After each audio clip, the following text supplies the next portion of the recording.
How to create a successful lead funnel. Well, welcome back. My name is Bartic, and that's what we're going to be talking about today. In our industry, we have a lot of different things thrown at us all the time talking about leads and how to convert. And our leads convert at 10%, 4%, 19%. I hear all of this all the time. And what I have to make sure that we're really clear on is that everybody's lead funnel is going to be custom and individual to that person or that organization. There's not two funnels out there that should ever probably be remotely similar based upon location, size of team, structure, your personality style, how long you've been in the business, so many different factors. What I'm going to give you today is a very simple 4-step guide to create your funnel and then put it into action.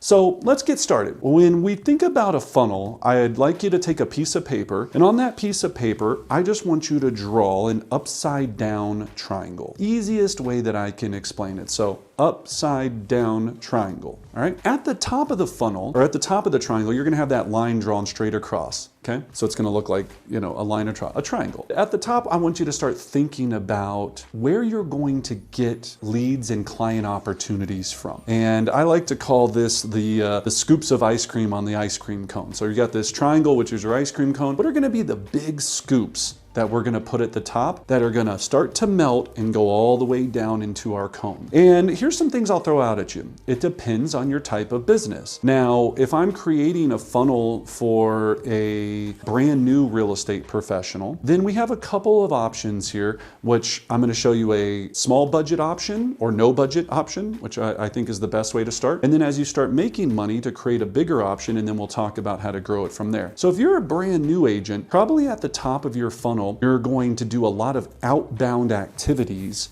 to make your circle. So one of those outbound activities could be calling expired listings or connecting with expired listings. So that might be your first circle. The next one could be door knocking your neighborhood or a neighborhood you want to farm. So door knocking could be another circle at the top of your ice cream cone. Third could be you create a YouTube channel. You're on YouTube right now or listening to us on a podcast, YouTube or podcast, so that you can start getting people to see who you are, what you're about, the information and value you provide, and maybe that's at the top of your funnel. And then of course, everyone always loves this one as real estate, especially new agents, I don't know why, social media. And I'm not saying there's anything wrong with social media, but I can tell you it's, especially in the beginning, it's going to be a piece, but not the only piece you need, all right? You can't, not that you can't, it's very challenging to build a successful real estate business solely off of Facebook and Instagram.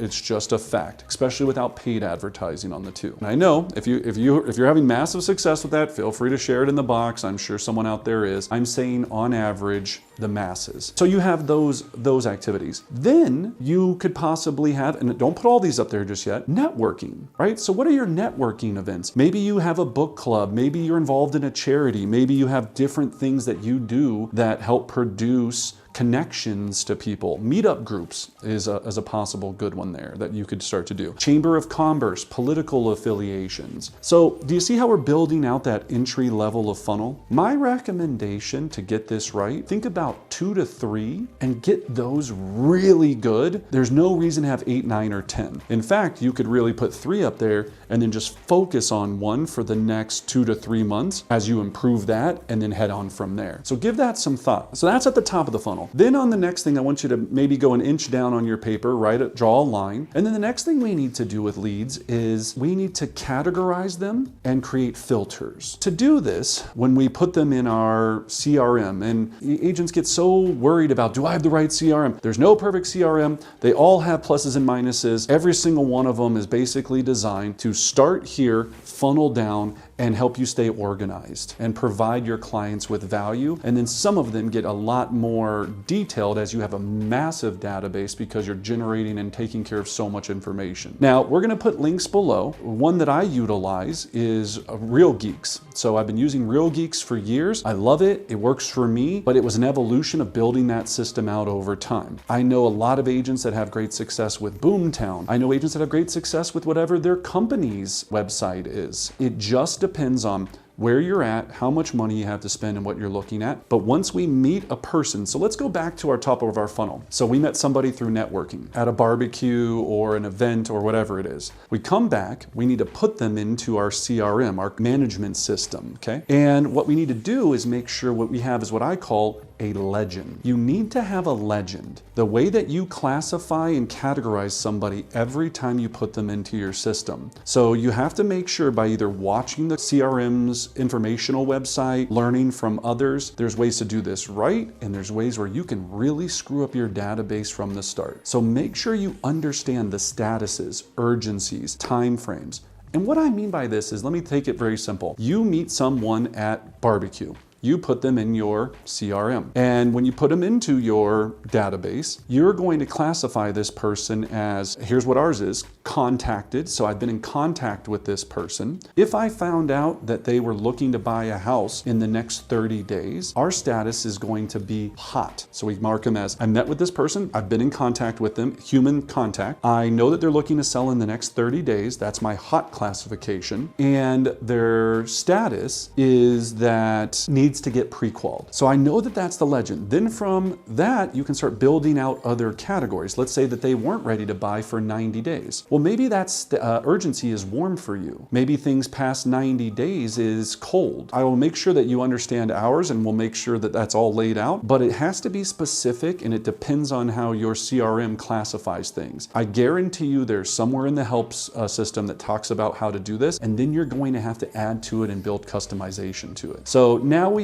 filtered and categorized. And the reason this is important is because you're going to want to be able to, when you have 200, 300, 400, 35,000 people in there, you're going to want to be able to search data very quickly, dependent upon who's what and where, so you can really be effective on processing those clients and helping them have success. So the next piece is just that, is what we call processing or nurture. So I want you to, on your paper, draw another line about an inch down, and I want you to write process/nurture. So this is the system that you're going to create that's going to provide a step-by-step process of what you're going to do from the second new person enters till they end up doing a transaction with you. So this could be they get a market report, they get put on your direct mailer, you tag them for your monthly giveaway that you announce, are set up on a custom home search, or if they're a seller, they're set up to see homes that are available active in their neighborhood currently competing against them if they were to list. You can figure out what are the things that I'm going to do every single time, and you're going to call this the Susie Smith system or the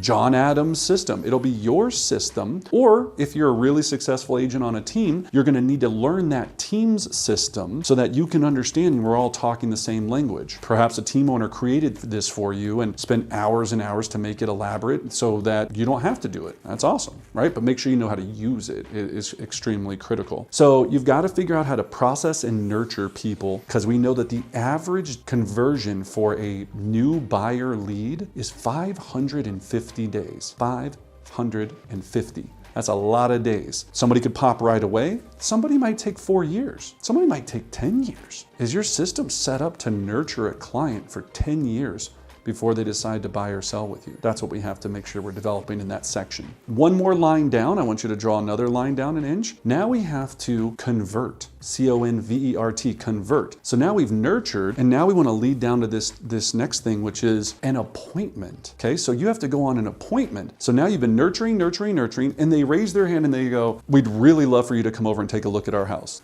Hot dog, here I go, woohoo! They could be interviewing 4 other agents. They could be in just the starting process of where they're willing to start looking at selling their house. There could be in a million different situations, but now I've got to make sure that I'm really good at converting. So I need an established and successfully proven listing presentation or buyer consultation that leads to signatures in a non-threatening, I use the word douchey way, right? You want to help clients and lead them to the success of, we're ending this with us doing business together, if that's what's possible during your pre-qual. So how do you get better at conversion? The one way that we know is you have to practice. To get better at converting, you have to have practice. So role play, script practice, do your presentation 1,000 times, okay? Right? If you want to be a pro golfer, you're going to have to practice a lot of putts to ever get good at putting. Why would it be any different when you're going to meet with someone for possibly $100,000 listing commission to sell their home? You don't think that maybe you should have practiced ahead of time? Here's the thing.